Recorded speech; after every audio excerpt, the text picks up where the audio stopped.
What's up everyone, how are you all? Today we are back with another blazing Naruto story. What if Naruto hates Favoritism Chunin exams Harem? If you enjoy then please like, share and do comments, so let's start the story.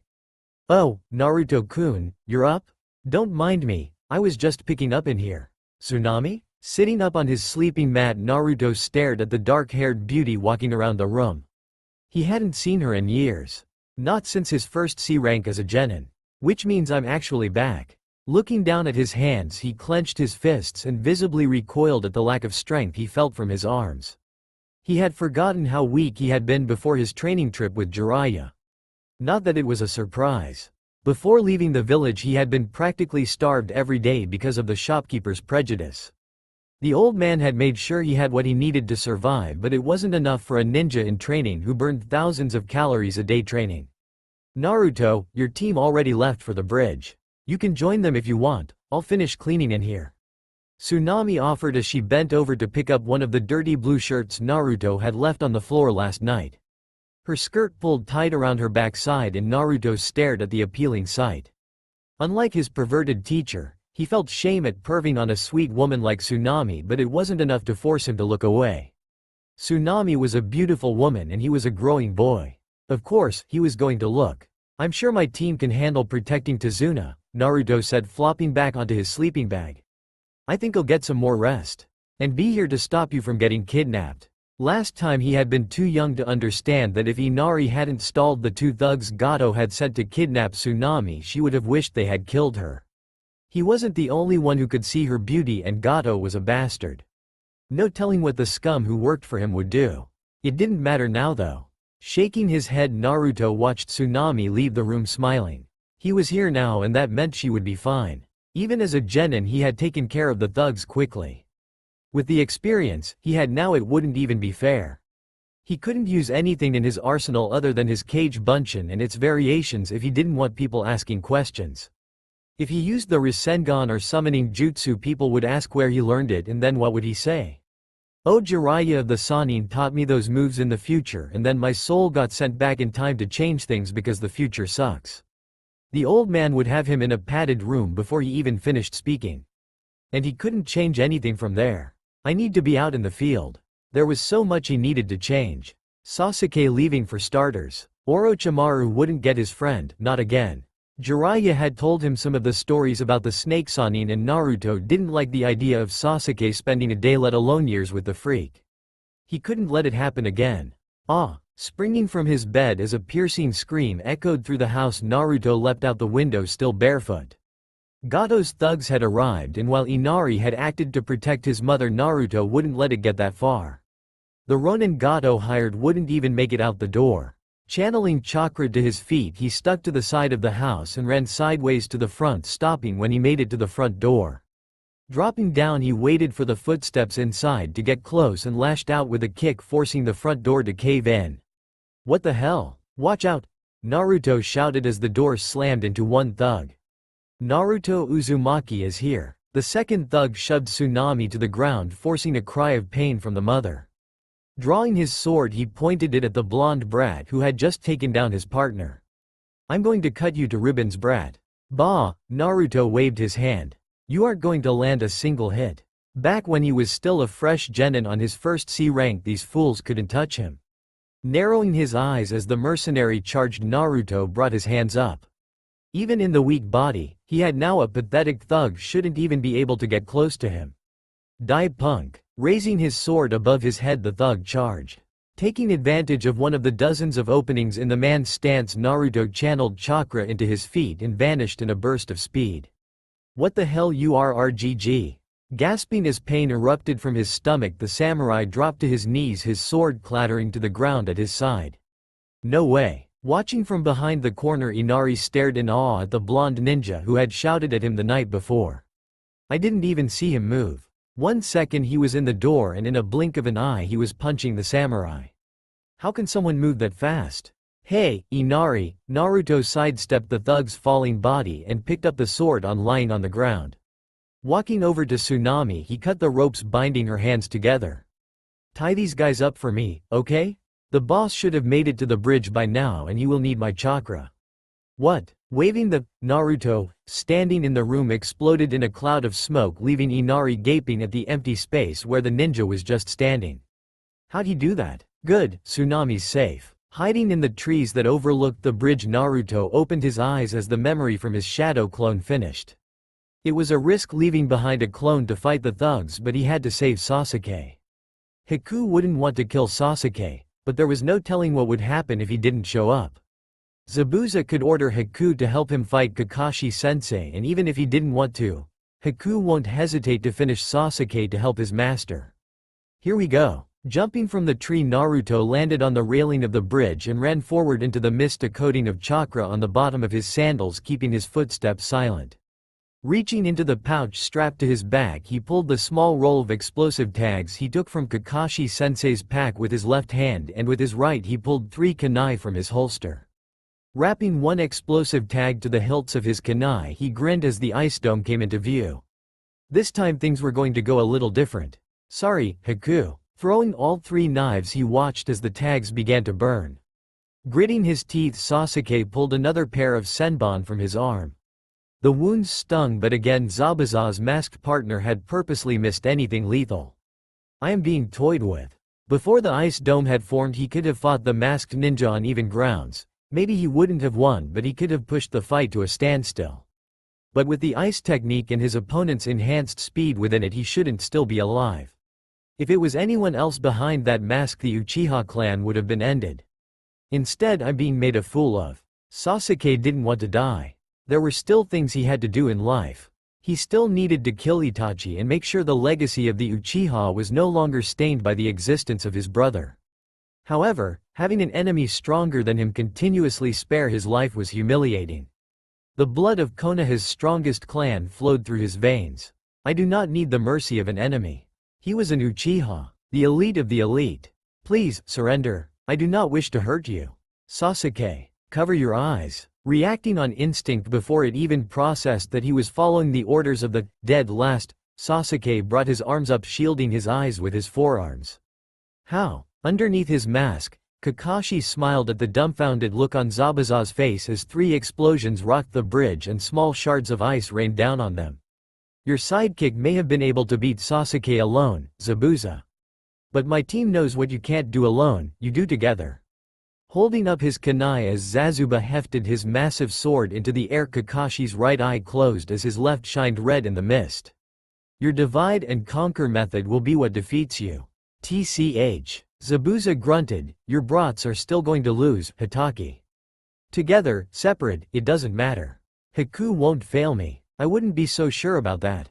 Kakashi glanced past Zabuza to where his students were fighting for their lives. Sasuke was Rookie of the Year, the strongest genin in the village. And Naruto was the most unpredictable ninja in the Leaf Village. He'll leave it to them. Zabuza was who he had to beat. Their first encounter had shown that even with teamwork, Sasuke and Naruto would not be able to defeat the hidden mist swordsman. Forcing him to release the water prison jutsu was one thing, actually beating him was another. No matter Sasuke's talent or Naruto's drive, they were still genin and Zabuza was a jonin. So, you've come to die with your friend? Hake sent 3 senbon at his blonde friend, careful not to aim for anywhere vital.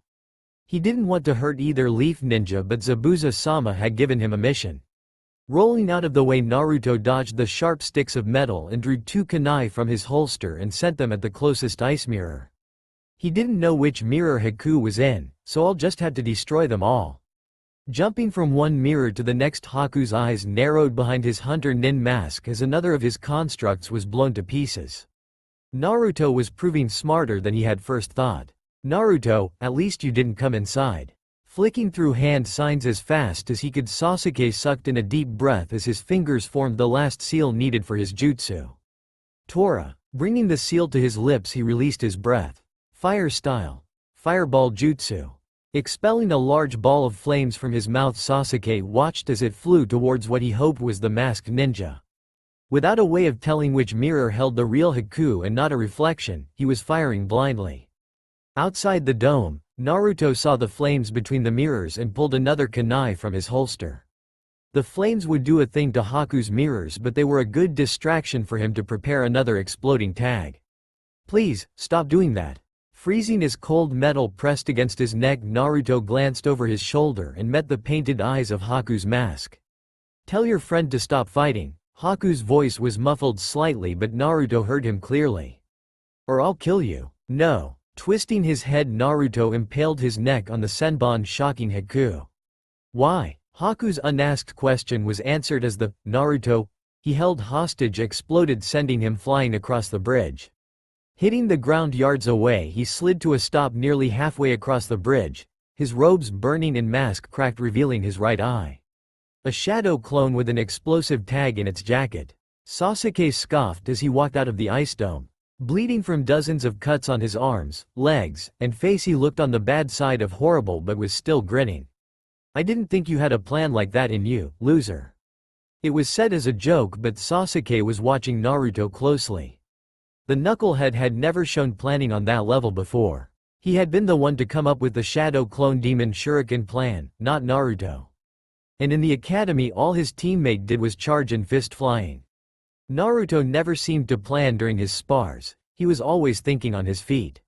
So what had changed? "Bah, shut up, Sasuke. I got you out of the ice palace, didn't I?" Naruto grinned, thumping his chest with his thumb. "Now, let's kick this guy's ass and go help Kakashi-sensei." Not that Kakashi-sensei needs help. Back when he was a fresh genin, Naruto knew his teacher was a strong fighter. But it hadn't been until he left with Jiraiya that he really learned just how powerful Kakashi-sensei was. Traveling around the elemental nations and hearing the rumors that strangers told about his sensei had been eye-opening, to say the least. People said Kakashi-sensei could take down a whole nation on his own. Naruto didn't think that was true, but the strength you had to have to even start rumors like that would have to be incredible. So there was no way Kakashi would lose to Zabuza. But Sakura, if the hidden mist swordsman went after his teammate, she would last 2 seconds before he cut her in half. Naruto. Sasuke snapped, leaping in front of his teammate and using a kunai to knock half a dozen senbons out of the air. What is that idiot doing? 1 second he had the enemy on the ropes and the next he was staring into space like a moron. Probably celebrating about how cool he looked in his head. The idiot. Blinking, Naruto shook his head and drew a kunai of his own. "I'm ready to go, Sasuke. You're the one who looks tired. What are you talking about, loser? Your eyes." Naruto pointed a finger at Sasuke's eyes. "They're all red." Bringing his kunai up to his eyes, Sasuke stared at the reflection, looking back at him. "My Sharingan." That was how he could see the senbon and block them. His eyes had evolved. "I can see now." Grabbing Naruto by the shoulders, he jumped to the side, dragging the blonde with him as another volley of senbon dug into the ground where they were previously standing. "Ha!" Mocking laughter from the end of the bridge grabbed all the ninjas' attention, halting their fights. "So this is what the great demon of the mist is capable of? Losing to a bunch of kids, and a one-eyed handicap. How pathetic." "Gato." Glaring at the short businessman, Naruto stepped away from Sasuke, his knuckles turning white around the hilt of his kunai. This guy was the cause of all the pain the people of Wave had been forced to suffer through. "Gato, what are you doing here?" Zabuza asked, jumping away from Kakashi to stand closer to Haku. He didn't like what was happening. Behind Gato was a small army of hired thugs, all grinning and wielding weapons. "I told you I would come find you when the job was done." Gato tapped his cane on the bridge, smirking. "I paid you more than all these guys behind me, demon. And yet you failed once and now you're failing again." The businessman's glasses glinted in the morning sunlight, hiding the satisfied look in his eyes. "So, I decided, screw your payment. I'll have my boys kill all of you so-called powerful ninja, and then the bridge builder and his family." "I see." Turning his back completely to the leaf ninja, Zabuza lifted his sword, letting it rest on his shoulders and neck. "Kakashi, it looks like it's your lucky day. Our fight is over and you get to live. How kind of you." Kakashi's eyes smiled and pulled his forehead protector down to cover his Sharingan. "Sasuke, Naruto, let's go." "What?" Sasuke growled in anger. Were they just going to leave? He had his Sharingan now. Those thugs were flies to him, and with his eyes, the hunter nin would wish he hadn't shown mercy to an Uchiha. "Sasuke." Kakashi barked at his genin. "We're leaving. Our job is to protect the bridge builder and he is in danger the longer we remain here." "TCH, Sasuke scoffed. "Come on, Naruto." "Right." Naruto nodded. Zabuza and Haku could handle Gato and his hired swords. Without another ninja under his employ, the midget jerk didn't stand a chance. Running back to Kakashi, Naruto glanced at Sasuke, who was glaring at the air in front of them with his Sharingan.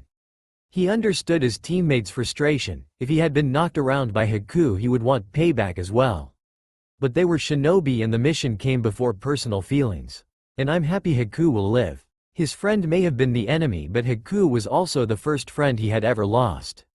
Even if they only knew each other for a few hours, it was still a horrible feeling, watching someone you called a friend die. Sasuke. Sakura, shish. Kakashi hissed at the only kunoichi on Team 7. Let's not draw any more attention to our little group. Forming the tiger seal, the copy ninja created a single shadow clone next to him. Tazuna, my clone is going to carry you back to your home. Naruto, Sasuke, Sakura, don't slow down until we get back to the house. Why sensei? Sakura asked as Tazuna squawked, being lifted on clone Kakashi's back. His indignation only lasted for a few seconds before Team 7 began running. The bad guys are fighting against each other now. Yes, they are, but we don't know what's going to happen when their fight is over. The house will be more easily defendable than being out in the open. Kakashi explained as they reached the end of the bridge and jumped into the trees, hopping through the branches. Zabuza will win. Kakashi looked over his shoulder as the bridge vanished behind the leaves. But what will he do after? Without Gato paying him, the demon of the mist had no reason to come after the bridge builder other than pride. As a missing nin, the swordsman lived off mission payments. Having rumors circulating that he couldn't complete a mission would make employers wary of hiring him. Even with the man's terrifying reputation, all we can do now is wait. Kakashi-sensei, are you sure it's safe? Sakura twisted her hands nervously together as the Naruto and Sasuke stretched in the living room. Maybe we should wait another day, just in case Zabuza tries to attack. Sighing, Kakashi flipped to the next page in his book. He understood Sakura's fear. She was just a genin and should have never been on an A-rank mission fighting against opponents like Zabuza. But does she have to ask the same question over and over? She was a kunoichi, and acting scared in front of their clients was not what a ninja did. If they were going to attack, it would have been yesterday after their battle on the bridge. I'm sure they've left the country by now.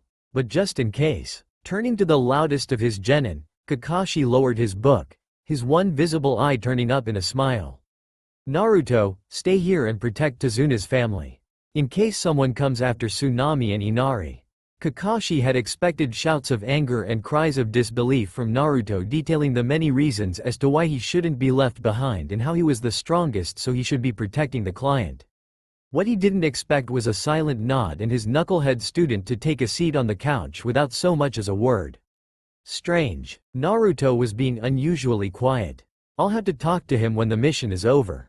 Zabuza Momoichi? Sarutobi puffed on his pipe, exhaling a cloud of smoke as he eyed the four ninjas before him. These kids should have never gone through that. An A-rank mission for their first outside the village. It was lucky they weren't all dead. And if their sensei had been anyone other than Kakashi, they would have died. The Leaf had strong jonin, but protecting the client and 3 genin against one of the 7 ninja swordsmen of the mist would be a feat not many could accomplish. However, he wasn't worried about Kakashi, it was the genin that he was concerned about. The village had their mission ranks for a reason, not only to prepare ninja physically but also mentally. Kakashi's report mentioned that Sasuke had succumbed to Zabuza's killing intent, nearly on the verge of ending his own life to escape the feeling before Kakashi stopped him. That was why genin didn't usually take missions beyond C rank. Even a prodigy like Sasuke, whose combat skills were exceptional, wasn't prepared to handle missions that Chunin and Jonin took. Hi, Hokage-sama. Kakashi nodded, not looking up from his little orange book.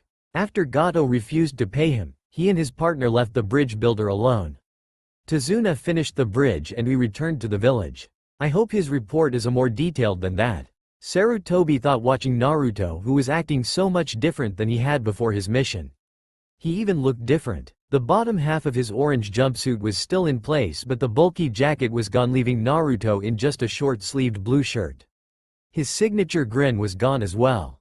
The boy was still smiling, but it was small and obviously forced. A mask to hide what he truly feels. Sakura Haruno and Sasuke Uchiha were different as well, but it wasn't as obvious as Naruto's change. Sakura still stared at Sasuke for most of the time, but her eyes shot to Naruto every now and then, something that hadn't been there before.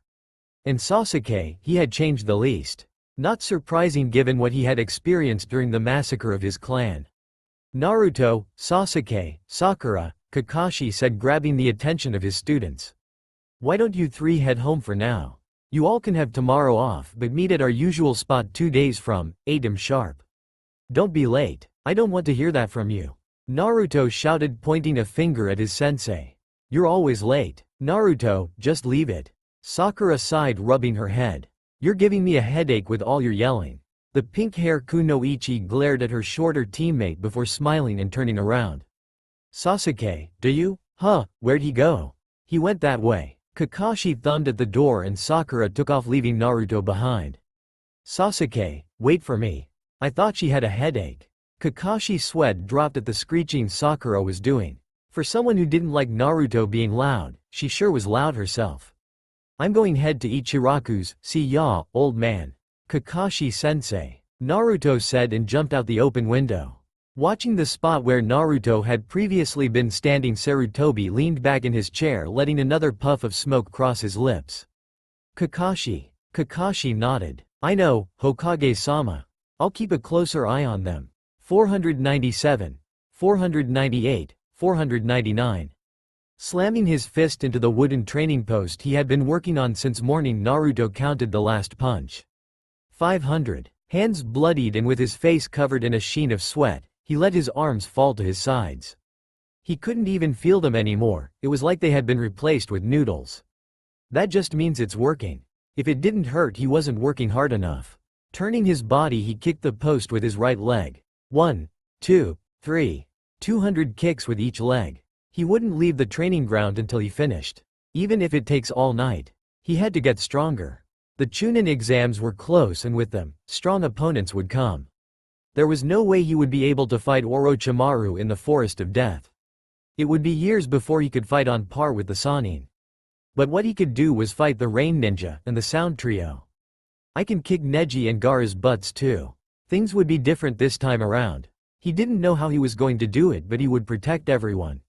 Hidden in the trees, Kakashi watched his student with a concerned frown. It had been days since they returned from Wave Country, and while team missions had progressed the same, which was none, Naruto had been working himself to the bone every day after he dismissed them.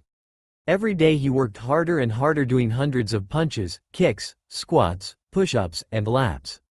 Any training method a genin could think of, Naruto was doing it, and to a degree, that was becoming dangerous. If he works himself any harder, he's going to burn out.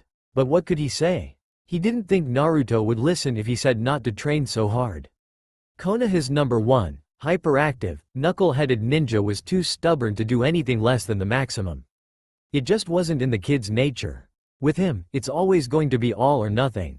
That was just the way Naruto was molded. If I tell them about the Chunin exams. Yes, that could work. He had been planning on nominating them anyway, and if he thought there was a big test coming up, then Naruto would listen when he told them to take it easy before the test. I'll tell them tomorrow. That would give them 3 days of rest before the first exam. He would just have to make sure that Naruto understood that training as hard as he did might cost them during the exams. The next day, gathered on the bridge at Training Ground 7, Sakura glared at the empty place where Naruto was usually standing. First Kakashi-sensei, and now Naruto too. Why do we have to have a teammate and sensei who are late? Grunting, Sasuke turned his head away from Sakura, ending whatever conversation she was trying to start. She was annoying on her best day, and without Naruto as a buffer, she was worse than usual. The Dobi had the right idea.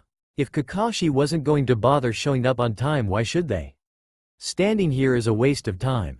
Walking onto the bridge, Naruto waved at his teammates. Sakura, Sasuke, good morning. Naruto, you idiot. Sakura wheeled around to face her second teammate. You're late. I was only half an hour late, Sakura. Naruto pouted. Besides, Kakashi-sensei's not here yet, so I'm still early. Thanks to his future knowledge, Naruto knew that Kakashi-sensei wouldn't be showing up for another 2 hours at least. Naruto. You're late. Kakashi appeared in a puff of smoke, crouching on the railing of the bridge.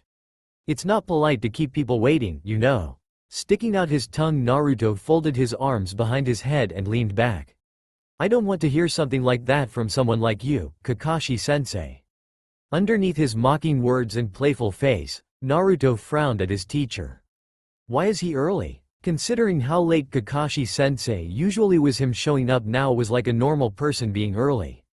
And the timing was suspicious too. Was he following me? How else would he show up right after he did? And if his teacher was following him, did he see him training as well? Why not help if he was watching? Sure, he didn't actually need to be taught, but it would be nice to have an excuse for when he kicked ass in the Chunin exams when people started asking questions. Because telling them he trained alone wasn't going to cut it forever. And it would be nice to have more jutsu to use. His only offensive moves were the Rasengan and Shadow clones. I can't use the Rasengan until Jiraiya comes back to the village. So that left him with his Shadow clones and his improving taijutsu. Which just wasn't going to cut it. This time had to be different. He wasn't going to just rely on the Nine Tails chakra to get him through the tough scrapes. His own power needed to be enough or everything would be for nothing. If he couldn't protect the village and his friends with his own two hands, he was worthless. Naruto, are you listening? Huh? Looking away from the clouds in the sky, Naruto blinked at the sheet of paper being shoved in his face. Squinting, he read the words printed in black. The Chunin exams? Cool. Cool? Kakashi frowned as Naruto took the nomination slip from his hands. That's it? No shouting, no exclamations of being the best. Just cool. Naruto shrugged. He could have tried to act excited, but Kakashi-sensei would probably be able to see through the false act. There just wasn't enough in him to fake being happy about what was about to come. His team, the village, the old man. The Chunin exams destroyed them all. Well, anyway, in 3 days if you want to participate, meet outside the academy at 7 am. Bye. Kakashi waved and used the body flicker to vanish, leaving a cloud of smoke in his wake. I'm leaving, Sasuke said before Sakura could open her mouth. Watching her crush leave with sad eyes, Sakura turned around to ask Naruto why he was late but frowned when he was nowhere to be found. Where'd he go? Naruto sure has been acting weird since we go back from our mission.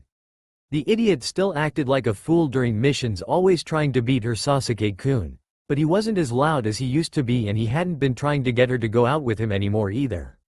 Actually, he practically ignored her outside of training and missions. Not that she cared, it was just weird. Walking through the village, Naruto swung the bags he was carrying at his side. Thanks to the paycheck he got for his first A rank and the use of transformation jutsu, he had gotten what he needed for the Chunin exams. It was a long list and the sun was already close to setting, so he missed a day of training, but that was alright. With the Chunin exams the day after tomorrow, he had to conserve his energy. After the first test, the 5 days in the Forest of Death wouldn't be easy even with his stamina. And with everything that was going to happen inside the forest, he needed to be at his best. Anything less and he was putting not only his life on his line but Sakura and Sasuke's too. Inside the forest, it had been one thing after another attacking them, and if he was tired, then any one of those things could kill him and his team. Future knowledge or not. Hey, boss, play ninja with us. Huh? Turning around, Naruto grinned. He had forgotten about this. Waving at the 3 academy students running up to him, he smiled at the goggles adorning their foreheads. He was only 12 and already had disciples. Sure, Konohamaru. He patted the Hokage's grandson on his head and looked at the other 2 kids with him. Moegi, Udon, are you gonna play too? You know our names? Moegi asked, ducking her head and digging her toes into the sand, of blush covering her cheeks. Of course, Naruto gave a thumbs up with his free hand. You're Konohamaru's friends and that makes you my friend. Now, who gets to be the ninja first? A ninja playing ninja? Sakura mocked, walking up to her teammate. How pathetic. Honestly, Naruto was going to make Team 7 look like a joke. What kind of ninja played being a ninja? A loser, that's what. It was obvious that Naruto finally understood he wasn't a real ninja, not like Sasuke-kun, and he was making up for it by playing with kids who hadn't even graduated. Don't be like that, Sakura, Naruto frowned. He had forgotten how bitchy Sakura used to be before Tsunade took her as her student. Konohamaru just wants to play. Besides, I'm going to be taking it pretty easy on training until the Chunin exams. You don't take it seriously anyway, Naruto. You were late this morning. Sakura scolded, setting her hands on her hips. What kind of ninja is always late? Our sensei. Naruto's sweat dropped. Where had she been since they graduated? Hey, boss, Konohamaru grinned mischievously holding up his pinky. Is this your girlfriend? Sakura gagged. As if that wasn't necessary. Naruto frowned as Sakura continued to fake puke at the thought of being in a relationship with him. She could have just said no. He wasn't the only one who thought that she was taking it too far either. I was just joking, Konohamaru glared at the pink-haired lady who thought she was too good for the boss. Why would someone like our boss who is cool and awesome date someone like you? Maybe if your chest was as big as your forehead. What did you say, you runt? Raising a fist, Sakura charged at Konohamaru, who screamed and turned tail, running as fast as he could. This lady is crazy. Running as fast as his short legs could carry him, Konohamaru ducked onto the next street, looking over his shoulder as the pink-haired monster got closer. He had to get away. Oomph, that hurt. Falling on his butt, Konohamaru looked up at what he ran into. Sorry, I was aw. Rounding the corner, Naruto frowned, coming to a stop. Hey, he said he was sorry. Put him down. He ran into me, and it hurt quite a bit. I need to teach the brat a lesson. Kankuro said, gripping Konohamaru's scarf tighter in his hand. Just let it go, Kankuro. Tamari rolled her eyes at her little brother. Why was he always causing problems? It was embarrassing, and if Gaara found out. Walking forward, Naruto sighed at the way his friend's siblings were acting. He didn't really know either Tamari or Kankuro in the future other than in passing. What he did know was that they would be attacking the village, and he couldn't let his friendship with future Gaara interfere with protecting the village. I'll take them down when the time comes. At least that way they would still be alive when it was all over. Shame I had to hurt her though. He thought, his eyes roving over Tamari. It wasn't his fault he was looking. After 3 years with Jiraiya, and now there was a beautiful blonde in a short skirt showing thigh in front of him, what was he supposed to do? Seeing the blonde boy's gaze drop lower and lower, Tamari reached behind her for her fan. Is this pervert checking me out? Snapping out of his trance when his eyes reached Tamari's sandals, Naruto shook his head. Now wasn't the time for that. Konohamaru was waiting for him to come to the rescue. I'm telling you, you should really let him go. If the Hokage finds out foreign shinobi attacked his grandson, he won't be happy. Grandson? Tamari, Kankuro, and Sakura all looked at the brown-haired boy in shock. What would have happened to them if they had really hurt the brat? Kankuro put him down. A swirl of sand appeared behind the two sand genin. You're an embarrassment to our village. Gee, Gaara. Dropping Konohamaru immediately, the puppeteer took a step away from his little brother. We were just. Gaara stared at his brother, his green eyes made more pronounced by the black circles surrounding them. Shut up, or I'll kill you. Gaara. Naruto grinned at his red-headed friend and fellow Jinchuriki. It was strange seeing him act like he did before, but he was glad to see him alive again. Not healthy, but alive. That was the important thing. I can help him again and everything will be alright. What is your name? Gaara asked, focusing on Naruto. Mother is screaming because of you. Naruto Uzumaki. Around the two Jinchuriki, their teammates watched the stare-off. The sand genin in concern and Sakura in distaste. Why was Naruto trying to act cool like Sasuke? He wasn't cool, and it only made him look dumb when he tried. And who was the weird kid with the tattoo on his forehead? What a weirdo. Who does something like that to themselves? Naruto Uzumaki. I'm going to kill you. Naruto smiled as Gaara turned away, his siblings following him as he left. I look forward to our fight, Gaara. And he really did. Their fight would be the catalyst for a better life for Gaara, who would go on to become Case Cage and loved by his village. Something Naruto himself had failed to do. Naruto, don't antagonize them. Sakura slammed her fist down on Naruto's head. Cha, that idiot. Now they were going to have some lunatic after them during the exams. Great, just great. Good going, Naruto. Cradling his head in his hands, Naruto hissed at the throbbing pain. What was Sakura's problem? She didn't do this when Sasuke talked to Gaara. Boss, are you okay? I'm fine. Naruto stood up, grinning, surprising the three kids. I can't let my disciples see me like that. Patting Konohamaru on the head, he grinned. Now, who's ready to play? It seems your plan worked, Kakashi. Watching his grandsons run around the village through his crystal ball, Sarutobi, a small smile on his face.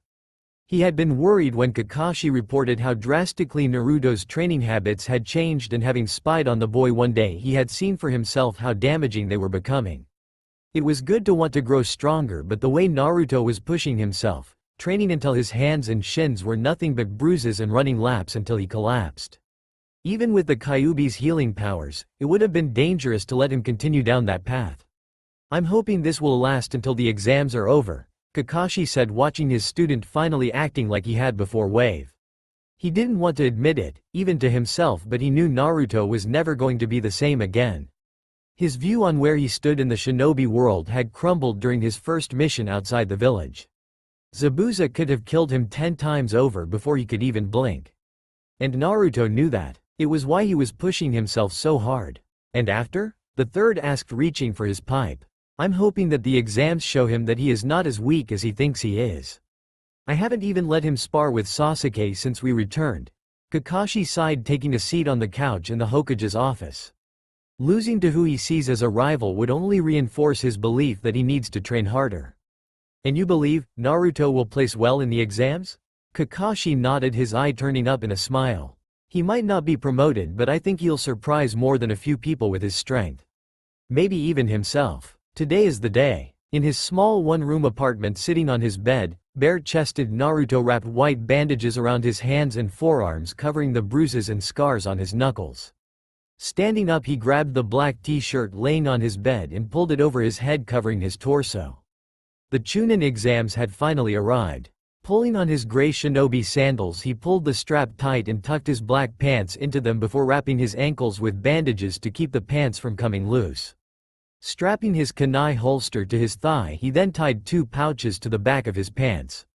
Miniature storage scrolls inside the pouches held everything he would need for the Chunin exams. And last but not least, tilting his head down, he twisted the ends of forehead protector into a knot, securing it on his head before standing up from his bed and walking to the open window. It was time to begin change everything bad that happened. Sasuke, you came. Running up to her crush, Sakura tucked a strand of hair she had moved out of place earlier behind her ear. Grunting, Sasuke ghosted past his teammate, not even sparing her a glance. Today was too important to be distracted by Sakura's incessant and annoying flirting. He had to focus on the Chunin exams. Well, it looks like it's just going to be as taking the exam. Sakura pouted, but inside she was cheering. Alone time with Sasuke. Naruto finally did something right.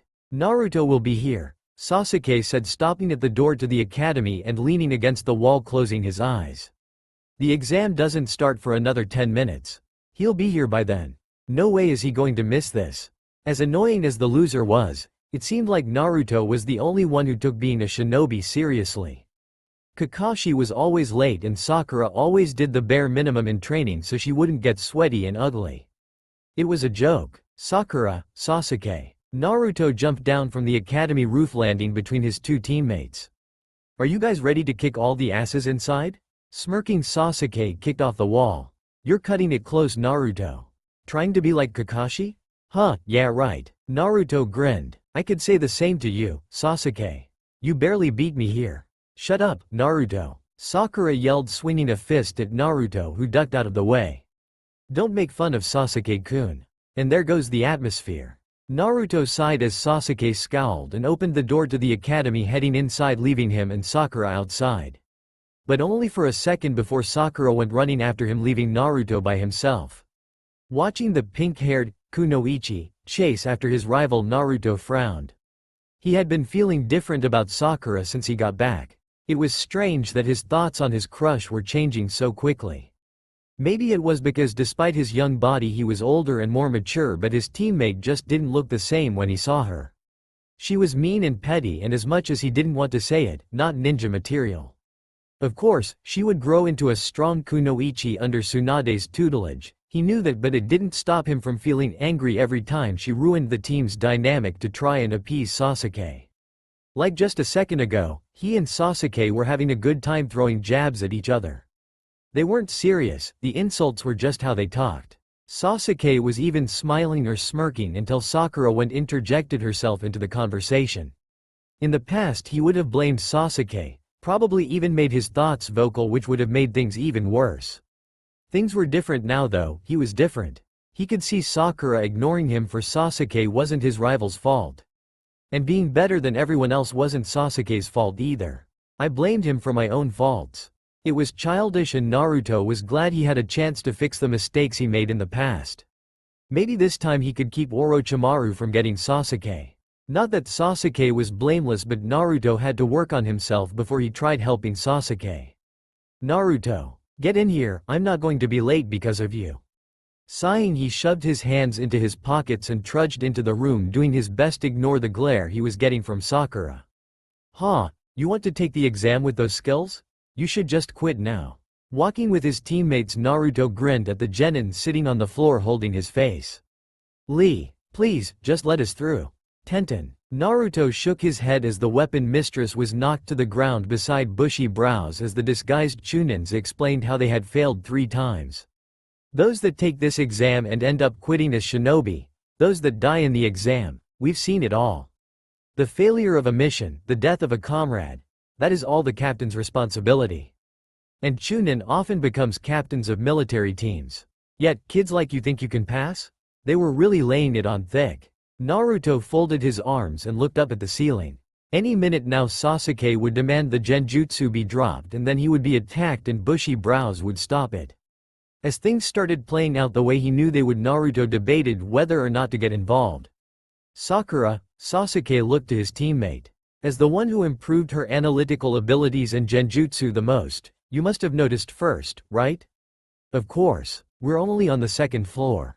Naruto grinned as Sasuke glanced at him, showing he knew the genjutsu had been there as well. Sasuke smirked and turned back to Sakura, who was explaining to the rest of the genin about the illusion. Maybe I should have stopped him from saying anything. Naruto thought as most of the gathered applicants ignored Sakura and headed for the stairs. It would have thinned out the herd, but it would have also changed things. Which was what he came back to do, but it would be too risky to change the Chunin exams. He needed the future to be as he knew it to get his team through and save the old man. Knocked from his thoughts by a gust of wind ruffling his clothes, Naruto decided to just head forward to the 3rd floor. He already knew what was going to happen and none of it involved him. Naruto, why didn't you wait for us? Sakura seethed, trying to help Sasuke walk but having her efforts constantly brushed off. All she wanted to do was help. She giggled, her cheeks going red. And maybe have Sasuke's body up against mine. Huh, bushy brows wanted to fight Sasuke, not me, Naruto said with a shrug. Besides, I watched the fight from over here. And from what I saw, the Uchiha clan isn't all it's cracked up to be. Naruto. Sakura clenched her fists, her blush vanishing as she glared at Naruto. What was that jerk doing saying something like that? Beside her, Sasuke growled. Sasuke, don't listen to him. He's just an idiot, she said, reaching for his hand. Don't patronize me. Sasuke tore his hand away and marched forward past Naruto to the exam room. I'll beat him next time. Naruto continued, disregarding Sakura's shushing hisses and angry glare. Didn't you see his hands? He trains probably more than you. That's all it is. PFT, Sasuke smirked. This thing is getting fun. This Chunin exam. Clenching his fist, the Uchiha Avenger raised his head. Are you ready to go? Naruto, Sakura. Hell yeah. Naruto cheered, punching the air. It's like I said outside. We're going to kick every ass in this place. And become Chunin. Walking forward, the group stopped as they turned the last corner and saw their sensei waiting for them. Oh, so Sakura came too. Now we can properly take the exams. What do you mean, sensei? Sakura asked in surprise. Why would it matter if she had chosen to show up or not? The truth is that this test can only be taken by teams of 3. Sakura frowned. She could have ruined Sasuke's chances of becoming Chunin. There were so many times that she tried to talk herself out of showing up. You said taking the exams was an individual choice. You lied to us. Kakashi eyes smiled. If I told the truth, Naruto or Sasuke would have pressured you to take the exam. Even if you didn't want to, if Sasuke asked you, you would. For the sake of Sasuke. So if only Naruto and Sasuke had shown up, the exam would have ended for them, right here. But you came of your own free will. You guys are my proud team, now get going. TCH, Kakashi sure knows how to give a speech. Naruto thought, watching Sakura change from depressed to determined. He hadn't caught it last time, but she had looked ready to cry when Kakashi said the exam could only be taken by teams of 3. Then let's go. He shouted and shoved the double doors leading into the exam room open, forcing them open. What? Sakura gasped at all the gathered shinobi. There were so many. And they all looked so much older than her team. Sasuke-kun, you're late. Ino Yamanaka jumped onto Sasuke's shoulders, holding tight and rubbing her cheek against his. I haven't seen you for a while, so I've been waiting in excitement. Get of Sasuke-kun, Ino pig. Ino looked up from Sasuke and at her rival, a bored look on her face. Oh, if it isn't Billboard Brow. What is someone like you doing here? What did you just say, piggy? Naruto tuned out the bickering of the two girls and waved to the other rookies. Shikamaru, you're taking this test too? I didn't think I'd see a lazy guy like you here. You know what, Naruto? Shikamaru shouted before sighing. You're not even worth all the effort it would take to get angry. Grinning at the familiar words, Naruto looked at the other rookies taking the exam. Shikamaru Nara, from Team 10, a lazy bum who's always complaining about something. Choji Akamichi, also from Team 10, a big-boned ninja who is always eating something. And the last member of Team 10, Ino Yamanaka, always fighting with Sakura because they're rivals. She's quite pretty, even now. Naruto stifled a giggle watching Ino longer than he had her teammates. She had grown up to be quite a stunner, and even now still skinny and budding, she was quite easy on the eyes. Mostly around the face, since she was still growing. Not that the rest of her wasn't nice to look at. She definitely more developed than Sakura, but she was no Hinata. Hello, Naruto-kun. Hinata Hyuga, member of Team 8, and the heir to the Hyuga clan. A shy but beautiful girl. Speak of the devil. Naruto beamed at the Hyuga heiress. She was still wearing her baggy tan jacket and less baggy but not form-fitting pants. No one could tell she was bigger than the other girls in all the right places. No one but me. His smile widened as the memory of her under the waterfall came to mind. Oh, yeah, Hinata had it going. Hey, Hinata-chan, Shino, dog breath. What did you call me? Kiba Inuzuka, member of Team 8, and even louder than him. Always acting like he was the boss. You guys should keep it down. You're attracting quite a bit of attention. Kabuto. Naruto hissed the name inside his head. The traitor was smiling and fixing his glasses like nothing was wrong. No one but him knew he was working with Orochimaru. Too bad I can't get rid of him in the forest. The medic Nin was still too strong for him to beat. If they fought, he would lose, and Kauto would be suspicious of him for knowing that he was a spy. I have to let him go for now. Maybe he could come up with a way to get him out of the picture during the test. If a chance cropped up, he would take it, but he couldn't afford to tip his hand. If Kabuto even suspected him of knowing his true allegiance, then he'd probably be killed. Orochimaru wanted Sasuke. His underlings wouldn't hesitate in killing anyone else. Hey Naruto, don't be so down. Huh? Naruto blinked and looked around. Everyone in the room was staring at the rookies from the leaf. Oh right, this was where he declared he was going to beat everyone. Alright, listen up. Pointing his finger out, he trailed it over the room. Everyone I just pointed at is going to get their asses kicked by yours truly. Naruto Uzumaki from Team 7. Not exactly the same but close enough. Naruto, you idiot. Sakura grabbed him by the collar and pulled his face up to hers. What the hell is wrong with you? You're going to get us killed. Everyone is going to come after us. Good. More strong people for me to fight. Sasuke seemed to agree as he nodded in approval to the plan. That's enough. A booming voice called from the front of the room, dragging the attention away from Naruto. A huge smoke cloud had enveloped the front of the room and dissipated, revealing the group of proctors. The lead man, Ibiki Morino, head of the Anbu torture squad, stepped forward. I am Ibiki Morino, the examiner for the Chunin exam's first test. Now, you hidden sound genin, you want to be eliminated before the first test even begins? I apologize, Dosu, if Naruto remembered correctly said. It's our first time. We're excited. Oh right. The sound trio had attacked Kabuto because of what he said about their village being new and small. Looking around, Naruto spotted Orochimaru's henchman getting to his feet and wiping the blood from his chin. Damn, can't believe I missed that. He needed to start paying more attention when things were going on. Bah. This is good a time as any to say this then. There will be no fighting without the permission of the examiner. And if permission is given, killing your opponent will not be tolerated. Ibiki glared at every candidate in the room. Do I make myself clear? Of course, sir. Dosu nodded. You see these? Ibiki held up a stack of small white papers. Instead of the seats you're in now, each of you will take one of these tabs and sit at the desk with the number you chose. Get moving. After all the genin hopefuls had taken their seats, Ibiki continued. Don't turn your tests over. Listen closely to what I'm about to say. There are many important rules to the first test. I will write them on the board as I explain, but questions are not allowed. Stretching back in his seat, Naruto tuned Ibiki's voice out. He already knew the rules, how to pass the test and what he had to do to make sure his team passed. The first test was going to be a breeze. I'm worried about the second test. That would be where the real challenge of changing the future began. This kid, Ibiki thought, watching the blonde-haired leaf genin. Cool as a cucumber. There wasn't so much as a twitch from the boys, showing that he was worried. From the moment he sat down he had been smiling and it hadn't faded at all. Even now, with only 15 minutes left and the 10th question, he just sat there. I'm sorry guys. I can't. Number 50 fail. Naruto, why don't you just raise your hand? Holding hands to her heart, Sakura stared at the back of her teammate's head. He was always doing this. Trying to act cool, but this time was different. I'm going to become Hokage. I don't care what it takes. He couldn't accomplish his dream if he got the 10th question wrong. Yet, he was too stubborn to just raise his hand. I don't want to see his dream crushed. Naruto might be a loser, but he was also her teammate. There is always next year. Pulling one hand away from her chest, she started to raise it.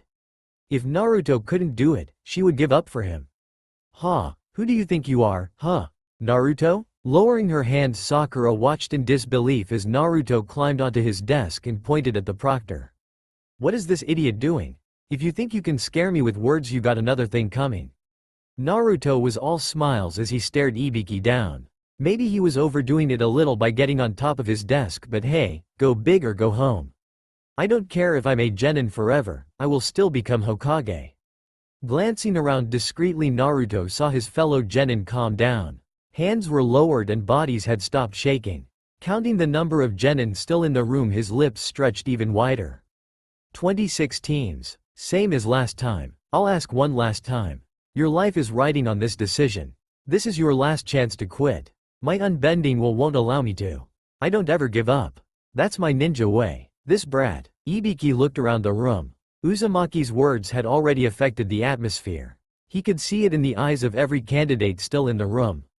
Not a single one more was going to leave. Stretching this any longer won't make a difference. To everyone still remaining, Ibiki paused just to see if anyone would panic at the last moment. As he expected, no one did. I congratulate you all on passing the first test.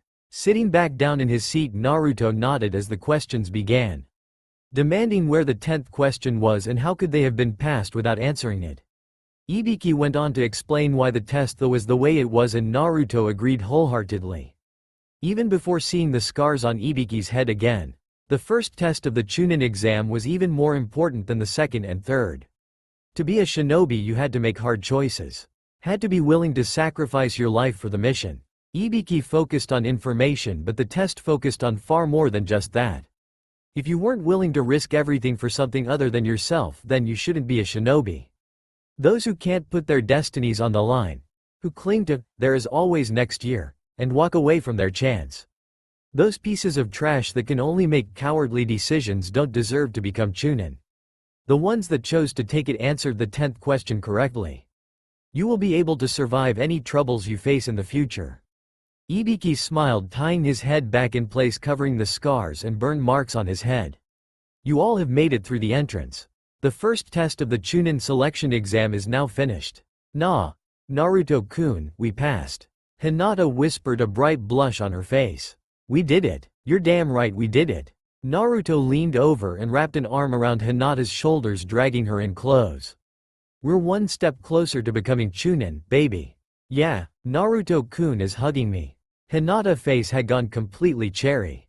She was being held by Naruto-kun, pressed against Naruto-kun with Naruto-kun's arm around her.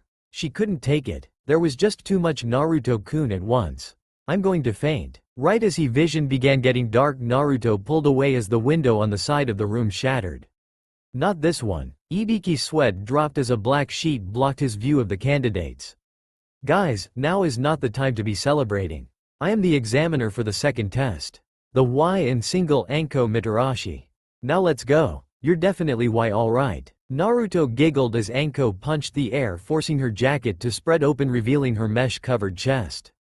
How had he missed this show the first time? Does Naruto-kun like that type of clothing?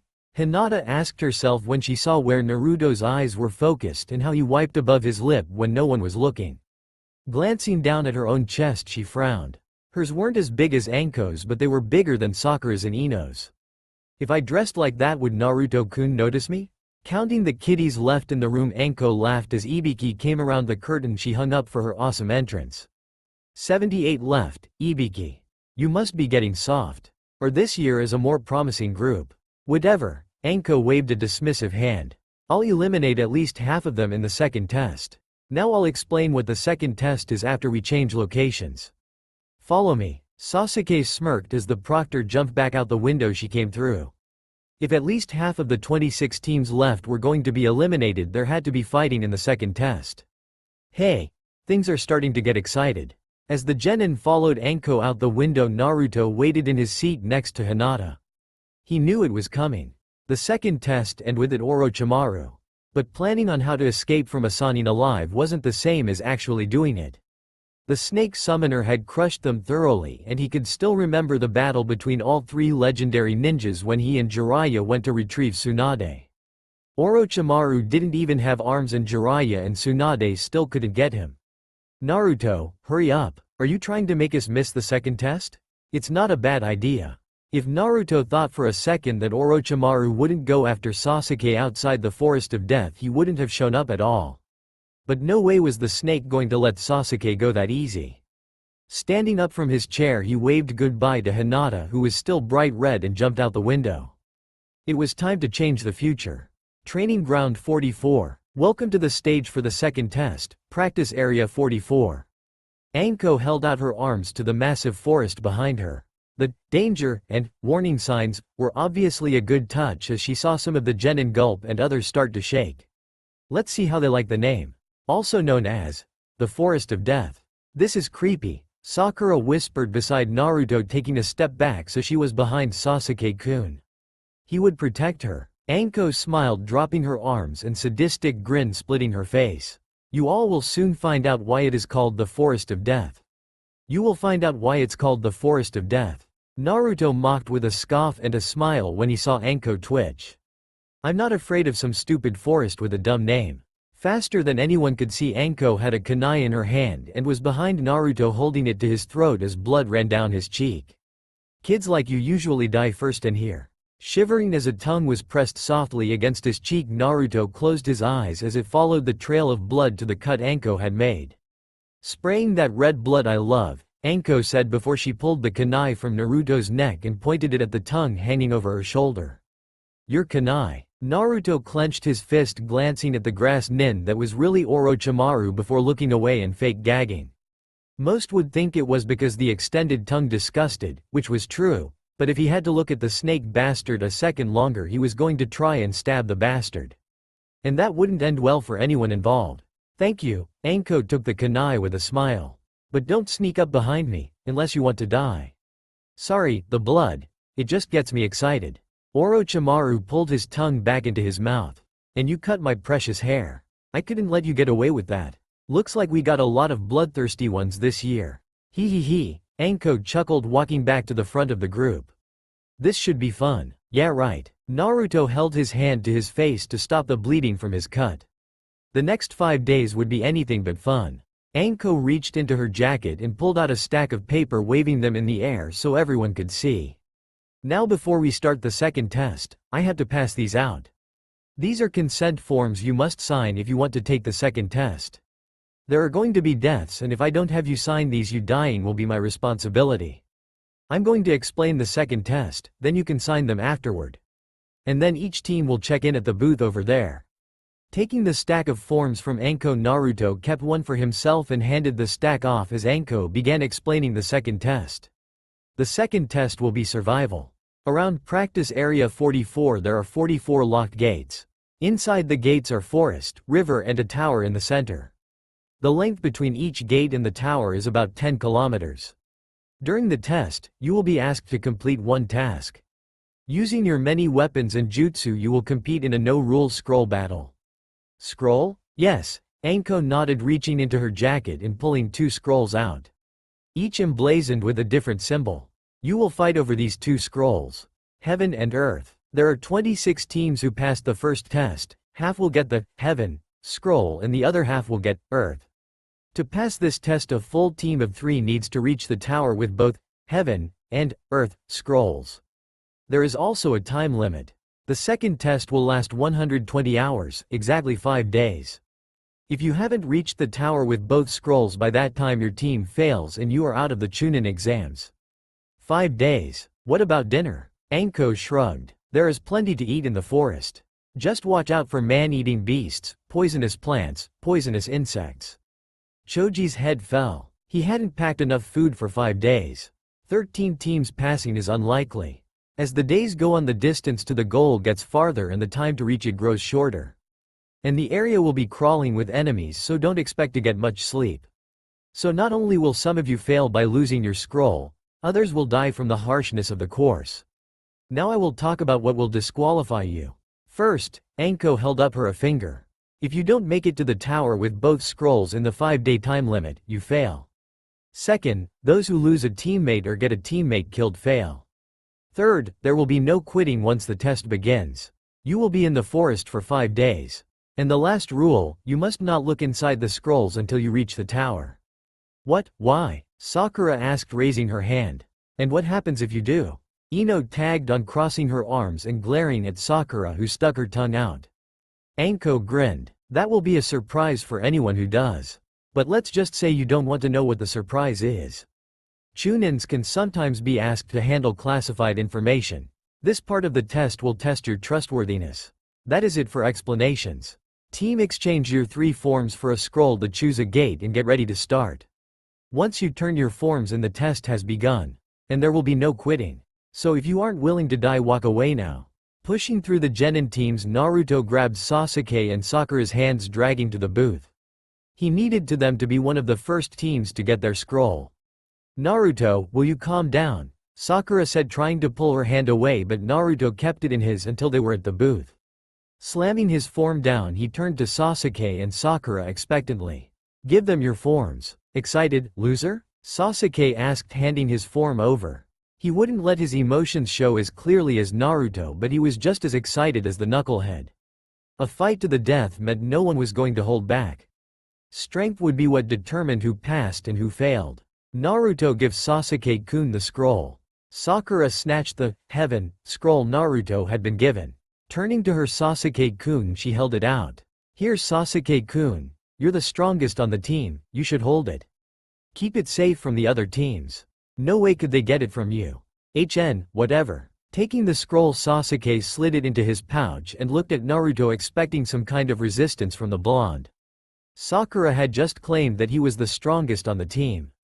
No way would Naruto let that slide. If you two are done, we need to get moving, Naruto said and started walking away. He wanted to put a little distance between his team and the others. Hey, Blondie. Freezing at Anko's voice, Naruto turned around slowly. Had she noticed? Idiot, of course, she noticed. She's a special Jonin. Take your team to gate 2, Anko ordered, and Naruto nodded. So she hadn't seen. That was good. Breathing a sigh of relief, he nodded, kept walking. That was close. Sasuke and Sakura would have killed him if they had been disqualified before even entering the forest. That kid. Anko grinned as Naruto kept walking. She didn't say anything because the test had already started and it was out of her hands. But it was fun giving him a little scare. He's got balls though, pulling something like that. Waiting in the Jonin lounge for the results of the first test, Kakashi read his Icha Icha book. Across from him, Kurenai Yuhi, the Jonin sensei of Team 8, and Asuma Sarutobi, the Jonin sensei of Team 9, were sitting quietly but sneaking glances at each other when they thought he wasn't looking. Kakashi, the door to the lounge opened, drawing the attention of all 3 Jonin. Walking into the room, Ibiki held up an almost blank sheet of paper for the gathered Jonin to see. You've got one gutsy kid for a student. Looking up from his book, Kakashi smiled, reading the name written on the sheet. Did Naruto surprise you, Ibiki? Naruto? Kurenai Yuhi spoke up from her seat beside Asuma. Wasn't he the dead last of this year's graduating class? Ma, Kurenai-san, that's my student you're talking about, Kakashi said in his usual bored tone, but the lowering of his book and sharpening of his eye betrayed his disinterested tone. Sitting up straighter, Kurenai glared at the copy ninja. I don't insult kids, Hitaki. It's just a fact that Naruto placed last in his class. Who did Kakashi think she was? She had never even met Naruto Uzumaki. There was no reason for her to dislike the boy, yet Kakashi was taking her words as an attack on the kid. I'm sure he didn't mean anything by it, Kurenai. With Naruto's circumstances, it's not surprising Kakashi is protective. That's not it, Asuma. Kakashi denied, shaking his head. Naruto is far more adept than most think. In fact, other than Sasuke and Guy's team, I'm not sure there is a genin in the leaf that can beat him. Asuma nearly choked on his cigarette in laughter and Kurenai giggled, but Kakashi didn't mind. If they wanted to underestimate his most unpredictable student, then it would be their students that suffered the price. Forest of Death. Okay, we should be far enough now, Naruto said, landing on a branch and crouching down. Sasuke, Sakura, we should head straight for the tower. Landing on the same branch, Naruto stopped on Sakura, eyes burned with anger. Who put you in charge, idiot? Sasuke-kun already has a plan. Find another team and take their scroll. Weren't you listening to the examiner? We need both scrolls to pass. Cha, he is such an idiot. And we have both, Naruto said, confusing Sakura. Sasuke, however, understood what he was getting at and smirked. I was wondering why you were acting so weird back there. Shoving us to the front of the line and wanting to get away from everyone. You stole an Earth scroll, didn't you? Hey, standing up straight, Naruto swiped his thumb across his nose. Yeah, I did. And now Team 7 is going to be the first team to pass the second test. You idiot. Jumping up, Sakura slammed her fist down on Naruto's head, knocking him off the branch. That moron is going to get us disqualified. He cheated and now we're cheaters too. Cha, if he ruined Sasuke-kun's chance to become Chunin, I'll crush him. Standing up, Sasuke brushed his white shorts off. Calm down, Sakura. Naruto stole the scroll after we turned in our forms. The proctor was very clear that once the forms were turned in, the test had started and we couldn't back out. What? Rolling his eyes, Sasuke had to wonder how she was the #1 kunoichi in class. She tried to use it as a scare tactic by saying how once the test started we couldn't quit. Naruto took advantage of that and used the rule in our favor. He didn't cheat and we won't be disqualified. Oh, Sakura blinked, looking down into the bushes where Naruto had disappeared into. She felt a little bad for hitting him, but he was still an idiot for not telling them what he was up to. Ah, Sakura, why'd you have to go and do that? Naruto jumped back onto the branch, surprising Sakura, who jumped, but Sasuke narrowed his eyes. Naruto, about you steal. Sakura, shut up. Sasuke snapped, drawing a kunai and throwing it at Naruto, who dodged it, diving back into the bushes. Grabbing Sakura, who was still frozen, Sasuke jumped down after his teammate. What the heck was that for? Naruto asked the other two members of Team 7 as they landed on the forest floor. Where is the real Naruto? Sasuke pulled another kunai from his holster, flipping it into a reverse hold. I'll give it to you. This was a good plan, but it would have worked better if you did the transformation jutsu right. Naruto pulled his own kunai out and looked at Sakura. You better get away from him, Sakura. I think he's gone crazy. Hey, still sticking with it? Sasuke shook his head. Just give it up. You're even worse than the real Naruto at the transformation jutsu. Your kunai holster is on your left side, Naruto is right-handed. And you don't even have the scratch the examiner put on his cheek earlier. He's right. Sakura eyes widened. This isn't the real Naruto. I'm only gonna ask one more time. Sasuke held his kunai up. Where is Naruto? Right here. Exploding out of the bush behind the rain ninja, Naruto kicked his imposter in the face, sending him at Sasuke, who spun, knocking the flying loser away with a roundhouse kick. Hitting a tree, Naruto was covered in a cloud of smoke as the transformation jutsu ended, revealing an unconscious rain ninja bleeding from the head. This looks cool. Naruto ran over to the rain genin and took the rebreather off the guy's face. Stuffing it into his pouch, he smirked. Kiba's poison smoke bombs won't work on me now. Naruto, that is disgusting. Sakura scrunched her nose up. There was no telling where that thing had been and Naruto was just going to take it. You're not going to use it, are you? Naruto shrugged. Depends. If we fight someone who uses poison, then yeah, I'll end up using it. This guy was alone though, so I can't get one for you too. I don't want one. Listening to his two teammates bicker about the usefulness of the stolen item, Sasuke frowned. Naruto had been acting different since Wave, and this stunt just proved how different he was. The plan to steal an extra scroll at the start of the test was smart. Hell, he was even a little upset that he hadn't been the one who had thought of it. Naruto did though. The same lose who always charge in first and asked questions later had come up with a plan within the short amount of time that it took that Enko woman to explain the test. Then executed it without being caught. We should get moving, he spoke up, silencing the bickering. Sakura clamped up immediately, and Naruto, without anyone to talk to, shut up as well. Thanks to Naruto we have both scrolls, so let's head straight to the tower. Great plan, Sasuke-kun. That was my plan, Naruto muttered as Sakura followed after Sasuke like a dog. She really needed to start acting like a kunoichi, and soon. He didn't know how much longer he could deal with her attitude. When they were kids it was fine, he didn't know any better, but now that he was older and seen what actually kunoichi was capable of, watching Sakura was pissing him off. She was supposed to be the best in their year, and she was making a mockery of all kunoichi, acting like she was waiting for Sasuke, her white knight, to save her and carry her off into the sunset. What a joke, Naruto thought, and didn't even feel bad for thinking it. Sure, he knew that his teammate would become strong in the future, but right now she was a joke of a ninja. After an hour of traveling through the trees, Sakura was sweating heavily and beginning to tire. Her legs burned from jumping so much and her chest was heaving as her lungs tried to get more air than they could. I need a break. Alright, this is as good a spot as any, Sasuke said, and signaled for his teammates to follow him as he dropped down, landing underneath a canopy of branches.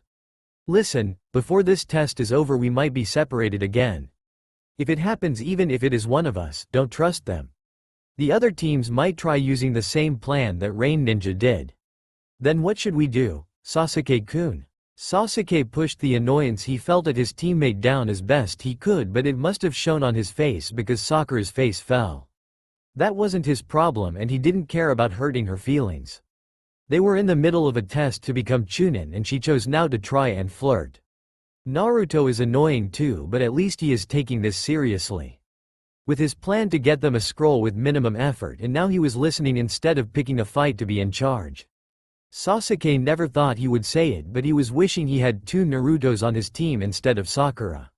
We'll make a code word just in case, he said, getting back to why he stopped in the first place. If they get the code word wrong, assume they are the enemy no matter what they look like. Now the code word, listen carefully, I'll only say it once. The Nin song, Nin machine. When this is asked, answer with, a large number of loud enemies is the friend of the shinobi, hide and remain silent. A shinobi must understand the proper time, when the enemy is tired and ill-prepared. Smart plan, Sasuke-kun. Sakura praised with a smile and Naruto nodded, but he could see the side glances his teammates were sending him. They thought he wouldn't be able to remember the whole thing. Well, he'd show them. He wasn't the snot-nosed 12-year-old that had taken the Chunin exams the first time around. Let's get moving. Sasuke moved to jump back into the trees. Kukuku. Sasuke's the leader. As expected, slithering through the trees above his prey, Orochimaru licked his lips at the sight of the young Uchiha. How fortunate was he that Itachi had left a survivor. Orochimaru-sama, do we attack now? No, the snake Sanin hissed. You two go play around somewhere else. I'll take care of these three. As his pawns fled further into the forest in search of playthings for themselves, Orochimaru sped forward in a burst of speed, weaving hand signs as he went. Turning around when he was in front of his prey, he smirked.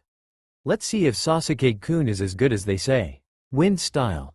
Devastation. Get down. Summoning three shadow clones in front of him and his team, Naruto grabbed Sasuke and Sakura by their collars, pulling them with as he dove behind a thick tree. His clones, taking the brunt of the wind jutsu, dispersed in second.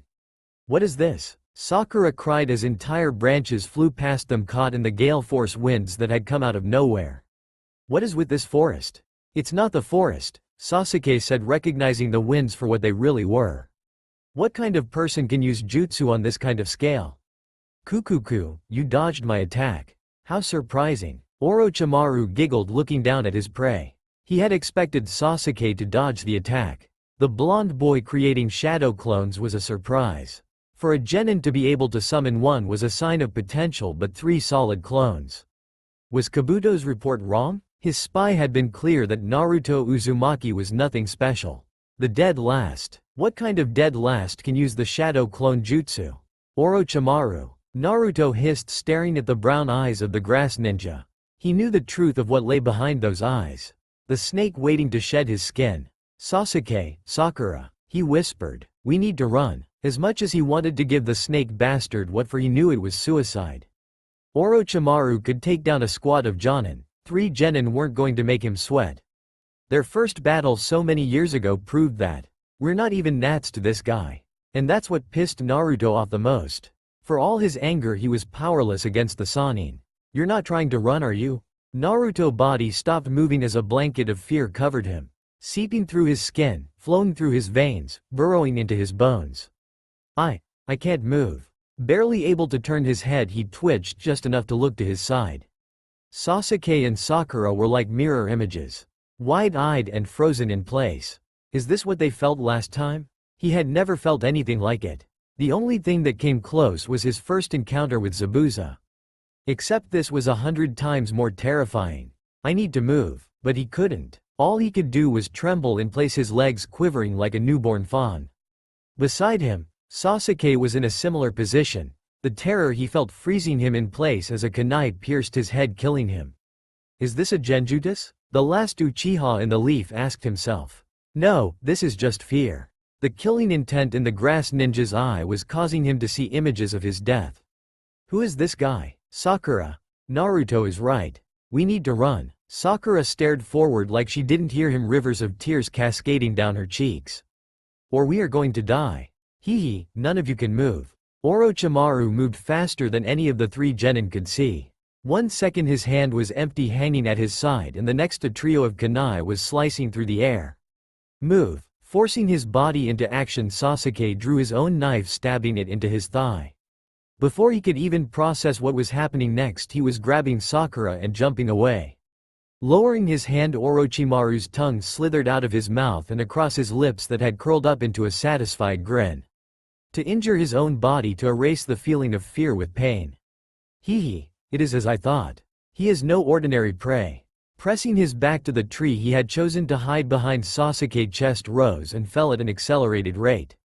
They had almost died. And Naruto. Closing his eyes, he cursed himself for forgetting the blonde. But he had to save Sakura. Naruto will be fine. If I escaped, so did he. Sasuke-kun, are you? Slapping his hand over his teammate's mouth, he silenced her before she could say another word. We need to run again before we're found. But how? How can we run from this? Sakura stared at her crush, keeping her wits about her for the first time when in skin-to-skin contact with him. For Sasuke-kun to panic this much. I've never seen him like this. Sasuke. Sakura jumped in place and let out a muffled scream in fright as Naruto appeared next to them, stabbing the cow-sized snake slithering down towards them. Naruto, Sasuke tried to say, but Naruto nodded, interrupting him. Run, yeah, I know. Whoever this guy is, he's no genin. Did you feel that wind jutsu? It was insanely strong. He can even use the shadow clone jutsu, and it a forbidden jutsu, he said, nodding to the bleeding snake that went up in a cloud of smoke. It was clear to him the snake was a summon, but Sakura had probably read every book in the academy, and he didn't want to give her so much as a hint as to who they were really fighting. Sasuke nodded, half glad Naruto for once wasn't going to try and be the hero in half, because he was actually relieved to see the blonde ninja. Crossing his fingers, Naruto molded the chakra he needed for his signature jutsu. I'll have my clones transformed to look like you two and run the opposite to us. It won't last long, but it's the only thing I can think of. Do it. Shadow clone jutsu. Naruto whispered and summoned 3 clones, splitting the chakra in them unevenly, giving most of it to the one who wouldn't transform. Alright, you guys know the plan. Get off of me, you bitch. Opening his eyes as whatever was going on around him roused him from his sleep, Naruto gasped, shooting up so quick his bag nearly snapped. Sasuke, damn it. Beside him, lying flat on the ground, his head propped up by his weapons pouch, the Uchiha was sweating buckets, soaking his shirt and shivering. On his neck, the cursed seal of heaven was clear to see. I said get off of me. Darting his eyes from Sasuke, Naruto saw the fight happening outside the small hut Sakura had made out of a hollowed-out tree trunk. The kunoichi in question was on the ground holding onto one of the three sound genin with her teeth as the other ninja pummeled her head with his free hand. Climbing to his feet, he channeled chakra to his legs. I was supposed to have stopped this from happening. In the middle of the small clearing that had been turned into their battlefield, Zaku slammed his fist against the pink-haired bitch, biting him again, but she still wouldn't let up. Half her head was covered in blood and she was still biting him. Raising his fist up again, he glared at the crazy bitch. I'm going to kill her slowly. Bringing his arms down, he grunted as pain erupted from his wrist. Looking up, he saw a pair of icy blue eyes staring down at him. What do you think you're doing?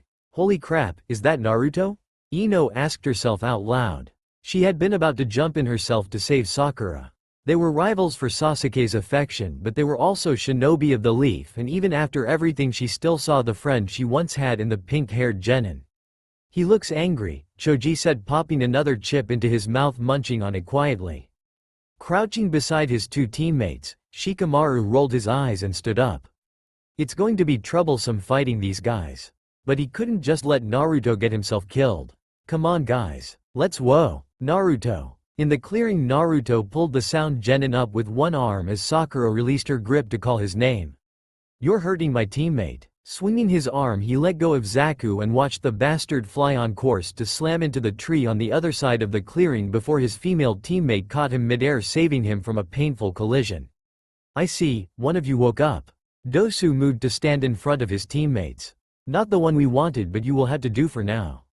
Sakura, take bushy brows over to where Sasuke is, Naruto said, ignoring the sound trio. Smiling down at his teammate, he gave her a thumbs up. You did great, Sakura. But let me take it from here. Nodding tearfully, Sakura got to her feet, walked unsteadily over to where Lee was lying, blood still dribbling from his ear. Bushy brows, Naruto called as Sakura helped the older genin into the trunk of the tree, setting him down next to Sasuke. Thank you for helping, Sakura. Whatever scroll they have, if you need it I will hand it over. Hey, Zaku shouted, pushing past Kin and Dosu. Who did this blonde brat think he was saying he was going to take their scroll? I won't be ignored by some Leaf Village trash. Give me your scroll. In the bushes, Shikamaru shook his head. What was that idiot thinking? If Lee, who was a year older than them, couldn't beat these guys, then what chance did Naruto have? That moron is going to get Sasuke and Sakura killed. Ino hissed, outraged. What is trying to pull out there? I don't know, but let's watch and wait for an opening. Shikamaru said. We can attack when they're distracted. If we decline? Dosu asked as Zaku growled, lifting his arms. Then I'm going to kill you. And after I will take the scroll. Naruto stated plainly. He didn't like killing and tried to avoid it when possible, but these guys. Orochimaru's goons. They had attacked Sakura. It happened last time too, but he hadn't noticed how hurt she had been waking up at the very end of the fight.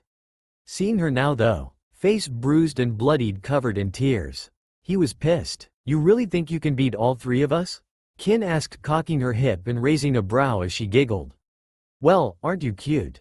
Zaku, kill this idiot. Then we can finish off Pinky and the Uchiha. I was gonna do that anyway. Zaku held his hands wide open, pointing his open palm at Naruto.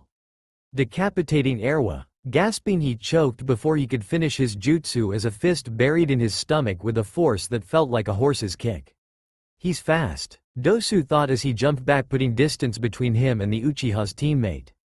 1 second and the blonde had been across the clearing, and in a blink, he was in front of Zaku before anyone could react. Zaku quit playing around. Stepping to the side, Naruto let the sound ninja Zaku fall to the ground. Looking at his fist, he frowned. He was stronger than he thought he was. And he had moved faster than he did when they fought Orochimaru. Strange. Before he could think about it more, he was reacting, his arm snapping up and snatching 2 kunai out of the air. Kill her. Blinking, he shook his head and vanished again in a burst of speed, appearing behind Kin, shocking every genin watching the fight. Using her own kunai, he hit her across the temple with the hilt and let her crumble to the ground like a puppet whose strings had been cut. Kill her. Kill all of them. Naruto grabbed his head, wincing at the quiet voice begging him to kill. What did that snake bastard do? The Kyuubi usually only bothered him with those kinds of thoughts when he was using its chakra. He couldn't feel the fox's chakra, so why was it trying to influence him now? Why was he so angry? Kill them, hurt them. Shaking his head, he forced the Kyuubi's words away. Being in his younger body didn't revert his 17-year-old mind back to that of a child. He knew the consequences of using the fox's chakra. Jiraiya's scars had been a constant reminder of the danger of using that chakra.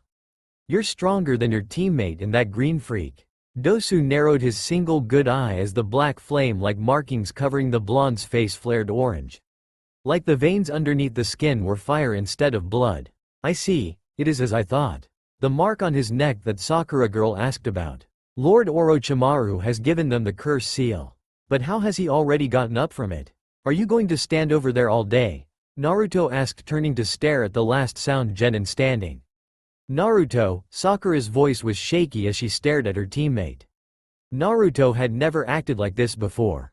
He's like a totally different person. What, Sakura? Can't you see I'm busy? Sasuke-kun, we need to get him to the tower. I think he is really hurt. Sakura pleaded, looking down at her crush. He was still sweating buckets and now his entire body was shaking as he moaned in pain. Oh, Sasuke-kun, what did Orochimaru do to you? She's right. With the curse seal on him, Sasuke was in danger. Maybe if we get him to the tower and have Kakashi seal it before he uses it, he won't try to call on its power again. Sasuke saw himself as nothing but an avenger. His sole purpose for being alive was to kill his brother. Having felt the power the curse seal could give him the first time, he saw it as a way to grow stronger.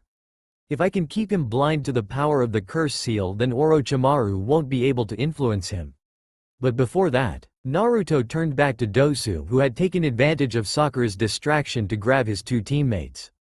The curse seal is disappearing. Looks like we're saved. Dosu sighed in relief as the flames receded from Naruto's face. Reaching into his jacket, he pulled out his team's earth scroll and set it on the ground. Here's a gift for you. Please let us leave. Naruto frowned. Was this how things had ended last time? Why couldn't he have woken up sooner? This may seem convenient, Dosu said, taking Naruto's frown for suspicion of his surrender. But there is something we must find out now. But I will promise you this. If there comes another time in the exams when we meet, we will neither run nor hide.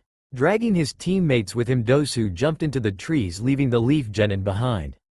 Telling us to kill Sasuke yet going ahead of us, then not killing Sasuke but giving him the cursed seal. What is your reasoning, Lord Orochimaru? You five can come out now, Naruto announced, confusing Sakura as the sound genin left. Ino, Shikamaru, Choji, I'm talking to you three. And you two in the trees, I know you're there, so come out or I come up. No need to fight. Tenten dropped into the clearing. We're just here for our teammate, Lee. On the other side of Naruto, the Ino Shika Cho trio came out of the bushes slowly. Still startled at how the dead last of their class had dispatched 3 genin with ease. If Naruto is this strong, how strong is Sasuke-kun? Ino thought, watching Naruto pick Sasuke up and motion for Sakura to follow him. He's moving away from Team 9. Shikamaru narrowed his eyes. Did Naruto know something about Lee's team that they didn't? He had to, why else would he be retreating away from fellow Leaf genin? Then again, in a test like this, they were all enemies. Hell, they were the team we were going to attack. Hey, Naruto. 7 pairs of eyes landed on Ino, who batted her eyes at the 9 tails Jinchuriki and pulled her hair out the ponytail. It was it shaking it free.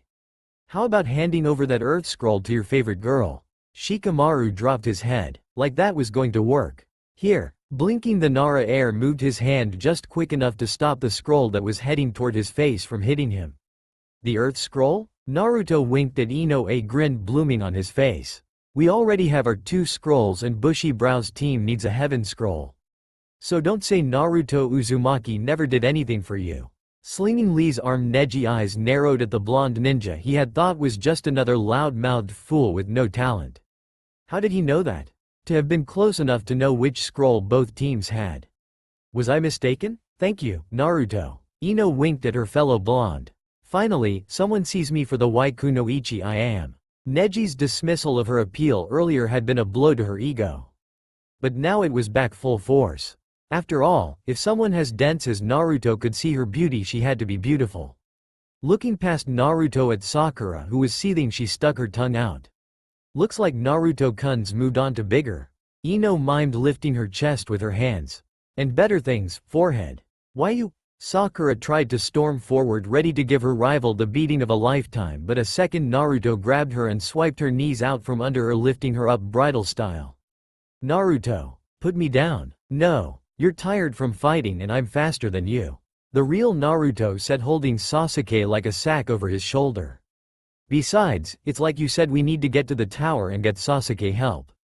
And get the curse marks sealed. Went unsaid as no one but Naruto knew what was really going on. Glancing at the unconscious Uchiha on his shoulder, Naruto frowned.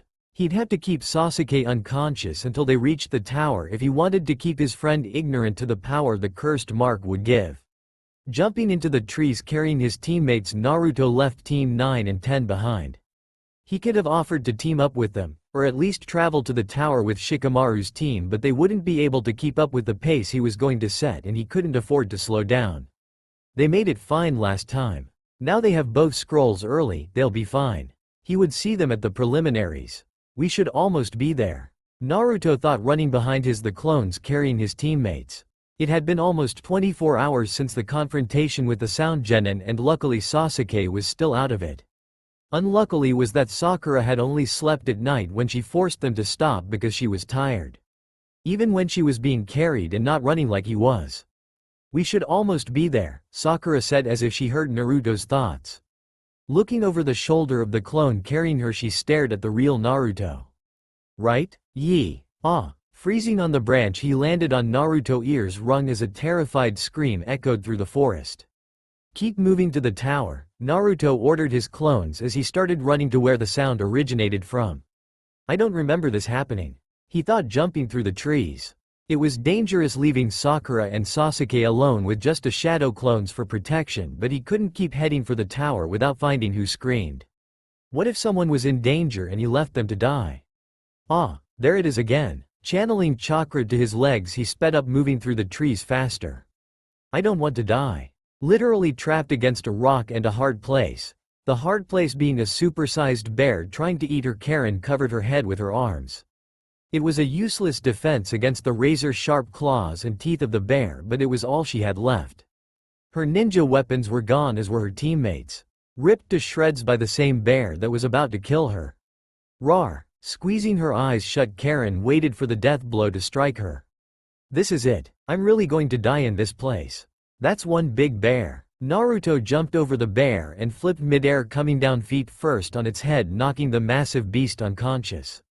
Karen, terrified, looks up as thundering thud shook the ground beneath her.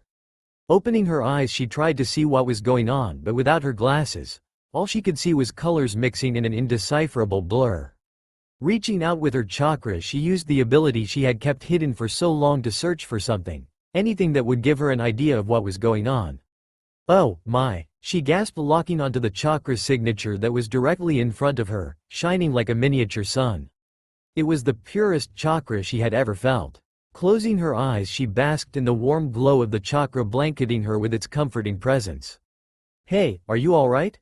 Crouching down in front of the red-headed girl he had saved, Naruto picked up the glasses lying in the grass beside her. Here, do you need these? Holding each temple between his thumbs and index fingers, he gently slid the glasses onto the girl's face. Man, am I glad I came.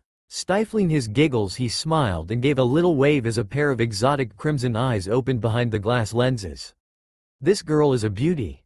Hey, I'm Naruto. What's your name? Karen. Stuttering out her answer as she felt the rest of the boy's chakra, Karen pressed herself against the rock.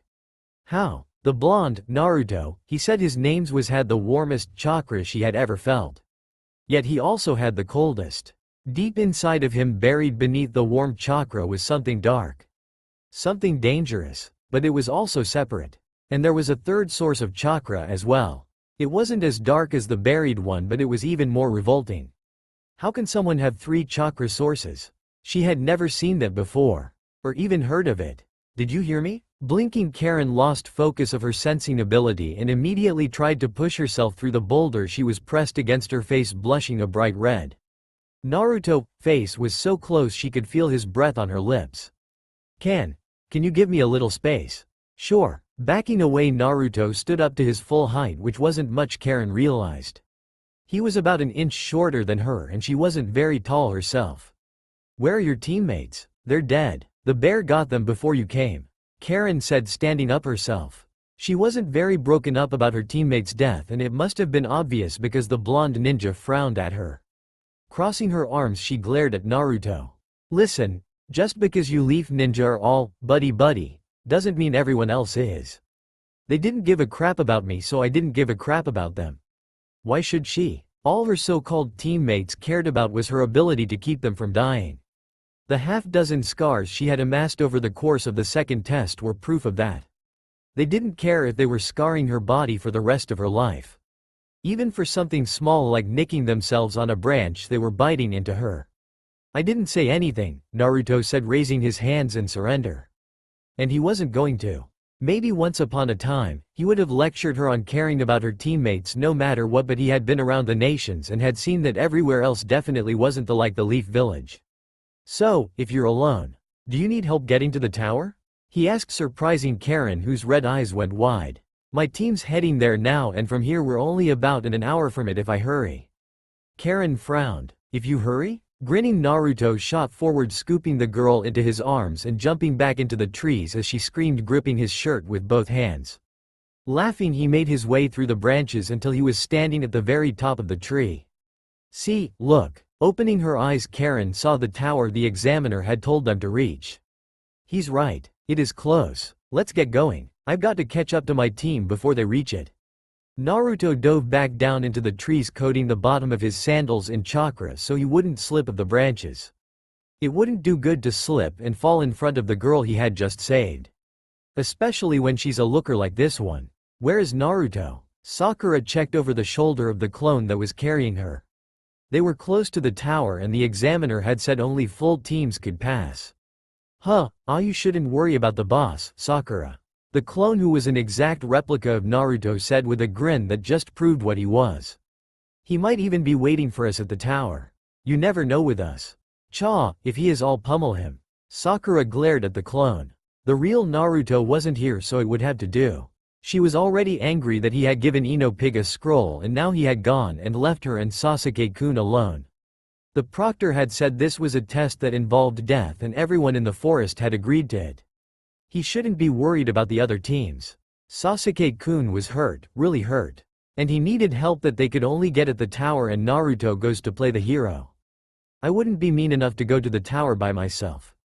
Naruto landed next to the clone carrying Sasuke and fell into step with it. "Besides, I wouldn't even be able to get in without you two." On the other side of Sasuke, Sakura's eyes blazed. "Who is that?" In Naruto's arms was a red-haired kunoichi who looked far too comfortable for your liking. "This is what he left us for? Some red-haired bimbo? Oh, this is Karen. Karen, that's my teammate Sakura, and the unconscious guy is Sasuke." Naruto introduced the two girls. "TCH, next time you want to go play hero to some damsel, you idiot, don't. This is a test and we want to pass. Helping someone who isn't on our team is counterintuitive." "Damsel?" Karen glared at the pink-haired bitch. Who was she to be calling people damsels when she was being carried around? "I'm sure if I had someone as strong as Naruto-kun on my team, I wouldn't need help either. It's obvious he can pull the weight of more than himself. No matter how heavy the baggage is." "Is she calling me fat?" Sakura returned Karen's glare in full force. I'll destroy her." Caught between the two now angry kunoichi, Naruto sighed. "It's a good thing we're close to the tower." Because at the way Sakura and Karen were staring at each other, he wasn't sure how long it would be before glaring wasn't enough and fists started flying. Hokage-sama, an Anbu member with a bird mask, appeared kneeling before the third Hokage and Anko. "Team 7 has just finished the exams. It's true, Naruto and Sasuke have the cursed seal." "What?" Anko's eyes widened. He didn't say anything about Uzumaki. She knew her sensei. He was a braggart. He should have thrown the fact that he marked this year's dead last genin in her face before he said anything about the Uchiha. Why would he keep it a secret? Faster than the special Jonin, Chunin and his Anbu guards could see the third Hokage was out of his seat and across the room, leaving through the door. What is Orochimaru thinking? Sarutobi thought, moving through the halls of the tower. Anbu, bring Naruto Uzumaki to the medical ward. That fool, to put the cursed seal on a Jinchuriki, had finally gone truly mad? There was no telling what could happen to the 8 trigram seal if another seal is introduced. Was he trying to let the 9 tails loose in Konoha? No, he has to be there in person to administer the seal. Orochimaru wouldn't risk his life like that. Has he done this to other Jinchuriki? Could that be why he did it? Because he knew what was going to happen. And if so, what was going to happen now that Naruto had the cursed seal? In his room, Naruto had his feet to the ceiling doing handstand push-ups trying to burn some energy. Maybe I should have stayed in the forest longer. It wasn't really a viable option, but facts didn't stop his brain from thinking it. He just had too much energy to spend days waiting in the tower for the end of the exams. It was just so boring, and ever since he had woken up it was like his body was dialed to the max. It has to be Orochimaru's seal. He had thought it was the Kyuubi's chakra, and maybe Orochimaru had done something different than the 5 elements seal. When he called on the 9 tails he felt stronger and faster, but he was also angrier and more violent. Which he did feel in the forest, but it wasn't a large amount of anger, so he ignored it, and he was sure the thing telling him to kill the sound ninja was the Kyuubi. Why didn't Sakura tell me? Orochimaru bit me too. He hadn't even been awake when it happened. I would have remembered being bitten. Why did that bastard put the seal on me anyway? As much as he shouted and bragged, he knew he wasn't anything special. Sure, he was strong and a good ninja, but he didn't have a clan or a Kekkai Genkai like the Sharingan. He was just a normal ninja who trained hard. The only thing different about him was the being of mass destruction sealed in his gut. He wasn't a prodigy or someone who got something the first time he saw it. It was like Bushy Brows said, he was a genius of hard work. What could Orochimaru want with him? Unless he's after the 9 tails? But he was pretty sure the Sannin had left the Akatsuki by this time. Naruto Uzumaki. Ga. Flipping to his feet, Naruto's hand was halfway to his kunai holster when he finally noticed the white-painted bird mask staring at him. The Anbu Black Ops? The old man must have heard about, huh? The Hokage has requested your presence. The Anbu member said, confirming Naruto's question without actually answering it. Okay, let's go. As soon as Naruto finished his sentence he felt a hand on his shoulder and his world blurred as the Anbu used the body flicker technique, dragging him along as a passenger. In an empty room in the medical ward of the tower, Naruto stumbled forward as he and the Anbu arrived at their destination. It was only thanks to the Hokage, who grabbed him by the back of his shirt, that he didn't embarrass himself by falling flat on his face. First time using the body flicker? Anko asked and got a stern look from the 3rd Hokage. Now wasn't the time for jokes. That sucked. Taking advantage of his hold on Naruto, Sarutobi pulled his hand back, shifting the collar of Naruto's shirt so he could see the boy's neck. Displayed on Naruto's skin, easy for all to see as it stood out on his tan skin, were 3 slightly curved lines, spread in a rip-like pattern. Damn you, Orochimaru. Hokage-sama, this is a different seal, Anko said, moving her hand that was covering her mark so the Hokage could see her cursed seal again. It wasn't necessary, as the old man had seen it thousands of times when he tried to remove or suppress the mark of his student. He had never been able to, but Anko never held it against him. The Hokage tried. He had even called Jiraiya, the only seal master in Konoha, back to the village, and even he could do nothing but suppress the mark with the evil sealing method. I know, Anko. Sarutobi let go of Naruto's collar and set a hand on his shoulder, turning him around. Naruto, I need to know what happened in the forest. When you fought Orochimaru. Naruto, realizing he wasn't talking to the old man but to the 3rd Hokage, nodded. He came at us disguised as a grass ninja. At first, I didn't know who he was. Not until he summoned a snake, and I remembered from the academy that the 3 Sannin, your students, could all sign summoning contracts. And Orochimaru's summons were snakes. Flashback. You guys know the plan. As 2 of his shadow clones transformed into Sasuke and Sakura, the real Naruto stood next to them, watching his real teammates leave with his clone. I'm sorry guys, but I need to buy enough time for you to get away. Orochimaru would see through his clone ploy and run them down like dogs if they all tried to escape together. This was the way it had to be. Shadow clone jutsu. Around him, 24 of his clones popped into existence. From out of the massive smoke cloud they took off in teams of 3, running in different directions. Kukuku, the shadow clone jutsu. How interesting seeing a genin use such a high-ranking ninjutsu. Orochimaru watched blonde, black and pink vanish into the trees. It would have been a good plan, confusing the enemy. If their enemy had been a fellow genin. Licking his lips as three of the clones stepped out to face him, the Sannin shook his head. "Oh, so you decided to stay and fight? How surprising. Did they really think he believed that after going through all the trouble to create such a large diversion they would stay behind and fight? Don't underestimate Team 7, you bastard." The real Naruto shouted and drew two kunai, one in each hand. Charging straight toward the snake Sannin, he threw one of his knives and watched Orochimaru catch it with his fingertip. He hadn't expected to really hit the traitor, but he was still pissed he was being toyed with. As Naruto closed in on Orochimaru, the Sannin tossed the kunai he caught away. Prey should not run towards the predator. Yeah, well, if I wasn't holding back so much, Naruto growled, swiping his kunai through the air, missing wildly as Orochimaru leaned back just enough to dodge the knife. Stumbling forward, he set his free hand on the ground to stop himself from falling completely down. How foolish. Orochimaru frowned, lashing out with his foot, catching Naruto on the side, sending the boy flying through the air. Gasping as he collided with one of the many trees in the forest, Naruto fell to the ground, cradling his stomach. He swore he felt his ribs crack when Orochimaru's foot made contact. For such a lean guy, the bastard kicks like a mule. Of course, he already knew that, but it was different when he was on the receiving end of the beating and not watching from the sidelines or coated in Kyuubi's chakra. He didn't dispel. Watching the blonde crawl to his feet, Orochimaru glanced at Sasuke-kun and the pink-haired girl still standing away from him. "Are you not going to fight, Sasuke-kun? How disappointing. I expected more from the brother of Itachi." Sasuke didn't react to the jab and Orochimaru frowned. Kabuto had reported that Sasuke-kun hated his brother with a passion and had dedicated his life to killing him, avenging the deaths of his clan's men.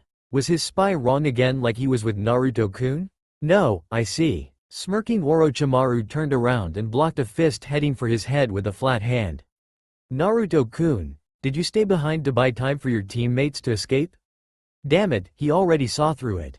Spinning, Naruto tried to follow his failed punch with a kick, but a hand wrapping around his ankle stopped his attack short. Twisting his arm to an unnatural angle that should have broken his elbow, Orochimaru held Naruto upside down in front of him. Which way did the real Sasuke-kun run? "Hey, gotcha," Naruto smirked. Shadow clone explosion. Hidden in the trees, still nursing his throbbing ribs, Naruto watched as his clone exploded, taking with it 10 yards of the forest in a ball of fire and smoke. Scanning the area for any sign of Orochimaru, he frowned. "Come on, you bastard. I know something like that wouldn't kill a Sannin. So where are you? Oh, so you know who I really am?" Feeling the hissed words on his neck, Naruto spun on leg, coming up of the ground, using the momentum of his spin to put more power behind his kick. Ducking the kick, Orochimaru swept Naruto's legs out from under him and set a foot on his back, holding him flat to the floor. The only way for prey to survive is to give the predator another meal. "So, tell me, Naruto-kun, which way did Sasuke go?" "Screw you," Naruto mumbled against the bark his face was pressed against. "If you want the Sharingan, you better go find Itachi, cause you're not getting Sasuke. Not on my watch." "So he has deduced what I'm after, Kukuku." Orochimaru chuckled, drawing a kunai from his holster. Kabuto would be saddened to learn that his information was wrong. "Your shadow clones will disperse once you're dead, Naruto-kun. You've put up quite a good fight, and I'm sure Sarutobi-sensei would be proud of your sacrifice, Kukuku." Stabbing Naruto through the back, Orochimaru licked his lips as blood splattered against his face. His joy didn't last past 2 seconds though, as the Naruto he killed went up in smoke. Flashback end. "So you used a substitution jutsu to escape, then what?" Naruto hung his head as Anko, the Hokage and the Anbugai all stared at him. "I thought he would think one of the other clones I left behind would be the real me and stay and fight them while me, Sakura and Sasuke escaped." Pulling his collar to the side so his cursed seal was showing, he scoffed. "Obviously it didn't work since me and Sasuke got matching tattoos. Do not feel guilty of bearing that cursed mark, Naruto," Sarutobi said, feeling the guilt himself. If he had killed Orochimaru all those years ago, then none of this would be happening now. Orochimaru is one of the 3 legendary Sannin. No one in the village could hope to beat him. And Naruto didn't blame anyone but himself for that. He could have whipped out Sage Mode, and while it might not have been enough to beat the Sannin, it would have kept him at bay long enough for Sasuke and Sakura to escape. But he didn't, in fear of giving away his future knowledge. Is it even worth keeping it a secret? Looking up at the old man, Naruto frowned. How many lives could he save trying to stop the invasion himself? And how many could I save with the old monk's help? Maybe if he had told him from the beginning, Sasuke wouldn't be laid up in a bed with the cursed seal on his neck. Hey, old man, can I talk you? Naruto glanced at Anko and the Anbu guys still standing in the corner like a statue. Alone.